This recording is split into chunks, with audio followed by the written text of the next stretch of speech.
Hello good morning, welcome back to fashion की दुनिया। कैसे हैं आप सर? आप सबका स्वागत है मैं छोटे से मिनी ब्लॉग में। तो ये छोटी सी जर्नी आपको शेयर करना चाहती हूँ। मेरा मन नहीं था बट मैं आज करना चाहती हूँ, मेरा मन है आज इसलिए। तो ये एक पास्ट की कहानी है जो मैं कभी याद करती हूँ तो मुझे सच में लगता है सच में ये मेरी कहानी है। सबको लगता होगा कुछ पास्ट में ऐसा कुछ हुआ होगा आपके साथ जो लगता होगा आज याद करके फ्यूचर में कि सच में ऐसा कुछ हुआ था और हम उस चीज़ से निकल गए। तो हाँ, मैं निकल गई। तो एक छोटी स्टोरी है मेरी। मैंने 2 इयर्स के बाद कंसीव किया था। शादी के 2 इयर्स के बाद हम दोनों बहुत खुश थे, बहुत अच्छे से एंजॉय कर रहे थे अपनी जर्नी को, अपनी प्रेगनेंसी को। कि हाँ, मैं बहुत खुश थी। मैंने बहुत एक्साइटेड लड़की हूँ कि मुझे ये करना होता है। तो मैं सपने सोच रखे थे, मैं ऐसे करूँगी, मैं ऐसे करूँगी। मैं सब कुछ सेम चीज़ें कर रही थी, मैं सब कुछ ठीक चल रहा था। पूरी फैमिली बहुत प्यार कर रही थी मुझे, मेरे हस्बैंड बहुत प्यार कर रहे थे।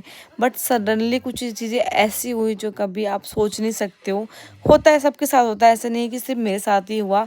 बट मैं अपनी जर्नी स्टोरी शेयर कर रही हूँ इसलिए मैं अपनी बात करूँगी। तो मुझे नहीं पता था कभी ऐसा कुछ होगा भी। 7th मंथ में कुछ चीज़ें ऐसी हुई कि जिसकी वजह से मेरी डिलीवरी मुझे 7th मंथ में करनी पड़ी और वो सी सेक्शन हुआ था।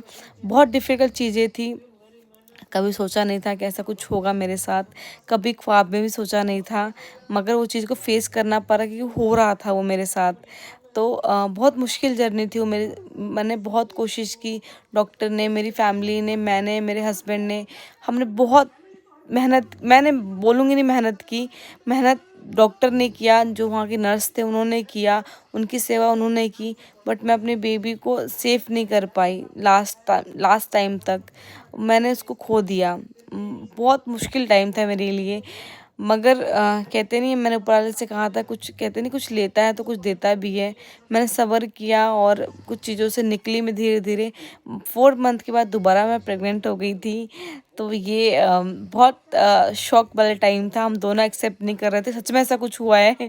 तो सच में ऐसा कुछ हुआ था। तो मैंने उसको खुदा का, कहते हैं एक ब्लेसिंग समझ के एक्सेप्ट किया कि नहीं, मैं कंटिन्यू करूँगी। हाँ, ये रिक्स होता है, हाई रिक्स होता है, प्लीज़ नहीं करना चाहिए ऐसा कुछ भी। बट हम दोनों इतना मेंटली ठीक नहीं थे। हमने कहा नहीं नहीं, हम कंटिन्यू करेंगे और इस चीज़ को, रिक्स को हमने एक्सेप्ट किया और अच्छे से अच्छे डॉक्टर को दिखाया ताकि कोई प्रॉब्लम आगे ना हो और ये जर्नी थोड़ा अच्छे से चली जाए हमारी और मैं ठीक से डिलीवरी कर पाऊँ। तो अल्हम्दुलिल्लाह सब ठीक से हो गया। अभी मुझे बेबी गर्ल है तो मैं बहुत खुश हूँ। ये भी सी सेक्शन से हुआ था मेरा। चलो फिर